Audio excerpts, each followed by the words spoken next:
মুসলিম শরীফের 422 নম্বর হাদিস। ক্বালা রাসূলুল্লাহ সাল্লাল্লাহু আলাইহি ওয়াসাল্লাম, আল্লাহ নবী বলেন, আত-তুহুরু শাতরুল ঈমান, পবিত্রতা ঈমানের অঙ্গ। ওয়াল হামদুলিল্লাহি তামলাউল মিজান, পড়েন আমার সাথে আলহামদুলিল্লাহ। এই যে আমরা যারা আলহামদুলিল্লাহ পড়লাম, আল্লাহ নবী বলেন তোমাদের প্রত্যেকের জন্য মিজানের পাল্লাটা নেকি দ্বারা পরিপূর্ণ হয়ে যায়। পড়েন তো আবার আলহামদুলিল্লাহ। এটা আমাদের নবীজি বলছেন, তুমি বিশ্বাস করেন যতবার বলবেন ততবার মিজানের পাল্লা আল্লাহ ভরে দেয়।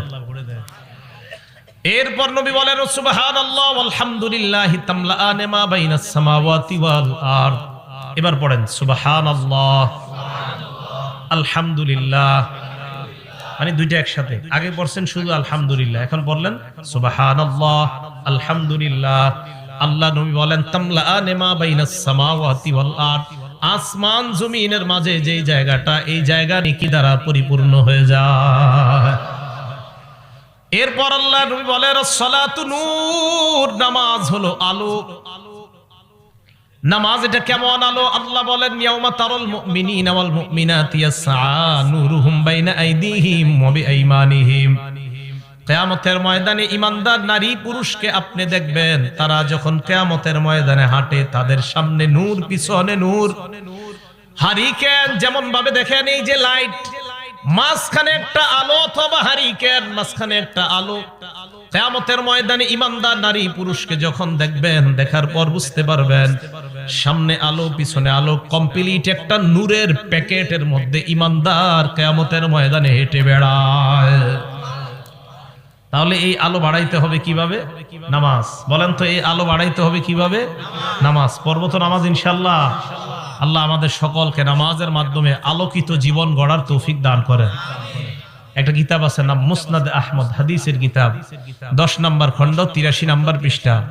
নবীজি 5 ওয়াক্ত নামাজের কথা আলোচনা করে বলেন, মান হাফাযা আলাইহা, যারা 5 ওয়াক্ত নামাজ নিয়মিত আদায় করবে। বলেন কয় ওয়াক্ত? ফজর সহ না ফজর ছাড়া? 5 ওয়াক্ত নামাজ যারা নিয়মিত আদায় করবে, 3টা পুরস্কার নবী বলেন। 1 নাম্বার কানাত লাহু নূরা, এই ব্যক্তি দুনিয়াতেও আলোকিত হবে, কিয়ামতের ময়দানেও আলোকিত। 2 নাম্বার বুরহানা, কিয়ামতের ময়দানে আমি আপনি যখন দাঁড়াবো, এই নামাজ আল্লাহর কাছে প্রমাণ হিসাবে উপস্থিত হয়ে যাবে। 3 নাম্বার নাজাত ইয়াউমাল কিয়ামা, কিয়ামতের ময়দানে জাহান্নাম থেকে মুক্তির সনদ হিসাবে নামাজ আল্লাহর দরবারে দাঁড়িয়ে যায়। ভাই নামাজ ছাড়েন না, 1 ওয়াক্ত নামাজ ছাড়বেন না। আজকে আমাদের মাহফিল শোনার খুব আগ্রহ, কিন্তু নামাজ পড়ার এই পরিমাণ আগ্রহ আমাদের নেই। এবং এই জায়গায় আশাবাদী সবাই নামাজ পড়ছেন, কিন্তু যদি বলি কারা পড়েন নাই তাও লোক পাওয়া যাবে, কিন্তু হাত তুলেন না। কিন্তু দেখেন আমাদের দেশে সবচাইতে যে জিনিসটার আগ্রহ কম, সেটা হলো যত কাজ আছে সব আমরা আগ্রহী। হুজুর মিষ্টি বিলান, আগ্রহী আছি। জিলাপি বিলান, আগ্রহী। বিরিয়ানি দেন, আগ্রহী। সিন্নি দেন, আগ্রহী। মাহফিল করেন, আগ্রহী। মাহফিলে টাকা দিব, আগ্রহী। শুধুমাত্র নামাজে ডাইকেন না। আল্লাহ আমাদের সকলকে নিয়মিত নামাজ পড়ার তৌফিক দান করেন। পানি দিও। তাহলে যে ব্যক্তি নামাজ আদায় করবে, ওই ব্যক্তির জন্য নামাজ জাহান্নাম থেকে মুক্তির সনদ হয়ে যাবে। আল্লাহ আমাদের সকলকে নামাজ পড়ার তৌফিক দান করেন। 3 নাম্বার নামাজের উপকারিতা, এই কথাটা ভালোভাবে শুনেন। হাদিসের কিতাবের নাম সহিহুল জামি', হাদিস নাম্বার 2573 নাম্বার হাদিস। ক্বালা রাসূলুল্লাহ সাল্লাল্লাহু আলাইহি ওয়াসাল্লাম, আল্লাহ নবী বলেন আউয়ালু মা ইউহাসাবু বিহিল আবদু ইয়াউমাল কিয়ামাতিস সালাহ, কিয়ামতের ময়দানে সর্বপ্রথম আপনার ইবাদতের মধ্যে নামাজের হিসাব হবে। আল্লাহ নবী বলেন ফাইন সালাহাত, নামাজ যদি আপনার সঠিক হয়, সালাহা সাইরু আমালি, অন্যান্য আমলগুলা সঠিক। আবার বলছি, ওয়া ইন ফাসাদাত, নামাজ যদি আপনার অশুদ্ধ হয়ে যায়, ফাসাদাত সাইরু আলিহি, আপনার অন্যান্য আমল সব অশুদ্ধ বলে বিবেচিত। কিয়ামতের ময়দানে আপনার সর্বপ্রথম হিসাব হবে নামাজের। ইবাদতের ক্ষেত্রে আপনার নামাজ যদি শুদ্ধ হয়, অন্যান্যগুলা একটু ভুল টুল থাকলেও আল্লাহ শুদ্ধ দিবেন। কিন্তু আপনার যদি নামাজ অশুদ্ধ হয়ে যায়, কিয়ামতে না বান্দা নামাজ পড়তো না, দাবি করতো আমি নবীরে মহব্বত করি, 300 বার দুরূদ পড়ে ডেলি কয়বার?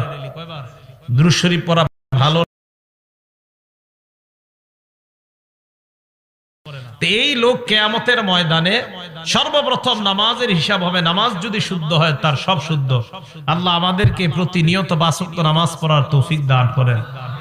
নামাজ পড়বে নিয়মিত 5 ওয়াক্ত, আল্লাহ নিজ জিম্মায় তাকে জান্নাতে প্রবেশ করাবেন। দলিল আবু দাউদ শরীফ কিতাবের নাম, হাদিস নাম্বার 1420 নাম্বার হাদিস। ক্বালা রাসূলুল্লাহ সাল্লাল্লাহু আলাইহি ওয়াসাল্লাম, আল্লাহ নবী বলেন, খামসু সালাওয়াত কাতাবাহুন্নাল্লাহু আলাল ইবাদ, 5 ওয়াক্ত নামাজ বান্দাদের উপর আল্লাহ ফরজ করেছেন। মান জাআ বিহিন্না, যে ব্যক্তি 5 ওয়াক্ত নামাজ নিয়মিত আদায় করবে, লাম ইউদাইয়্যি মিনহুন্না শাইআ, 1 ওয়াক্ত নামাজও নষ্ট করবে না। ইস্তিগফাফান বিহাক্কিহিন্না, নামাজের প্রতি অবহেলা অবজ্ঞা করে 1 ওয়াক্ত নামাজও নষ্ট করবে না। অবহেলা অবজ্ঞা কাকে বলা হয় ভালো করে শুনেন। আপনার বিবি আপনাকে বলল যাও নামাজে যাও, আপনি বললেন বারবার তুমি পেট পেট কইরো না, এত বেডের করবা না। বিবি আপনারে নামাজ যাইতে কয়, আপনি কোন আর থামো তো। এই যে থামো তো বললেন মানে অবজ্ঞা, অবহেলা নামাজ। কোন আলেম আপনাকে নামাজের দাওয়াত দিল, আপনি বললেন আরে যান, এত লেকচার দিয়েন না, জানতো মানে অবজ্ঞা অবহেলা। তাবলীগের লোকেরা আপনারা দাওয়াত দিতে গেছে, তা আপনি তখন বললেন কি আর জানতো প্রত্যেক সোমবার আইসা খালি ডিস্টার্ব করেন, মানে গাছতের 3 সোমবার বা শুক্রবার, এত জ্বালান কিনলে, তার মানে নামাজের প্রতি আপনার অবহেলা অবজ্ঞা। বিসমিল্লাহ আল্লাহুম্মা লাকাল হামদু ওয়া লাকাশ শুকরু। নামাজের প্রতি যদি আপনার অবহেলা থাকে অবজ্ঞা থাকে তাহলে কিন্তু খুব অবস্থা খারাপ হয়ে যাবে। নবীজি বলেন 5 ওয়াক্ত নামাজ যারা আদায় করবে অবহেলা অবজ্ঞা করবে না 1 ওয়াক্ত নামাজের ব্যাপারে। ফজর নামাজের সময় কোন মুসলমান এই কথা বলবে না, থুর এই নামাজটা না হইলে কি হইতো। নাউজুবিল্লাহ, 4 ওয়াক্ত তো ঠিক আছে, ফজরটা না হইলে কি হইতো, অবহেলা। এমন কেউ বলবে না। 5 ওয়াক্ত নামাজ যারা নিয়মিত আদায় করবে, কানা লাহু আহদুন ইনদাল্লাহি আইয়ুদখিলাহুল জান্নাহ, আল্লাহর ওয়াদা 5 ওয়াক্ত নামাজ করে আমার কাছে তুমি আসো, আমি নিজ জিম্মায় তোমাকে জান্নাতে প্রবেশ করায়া দিব।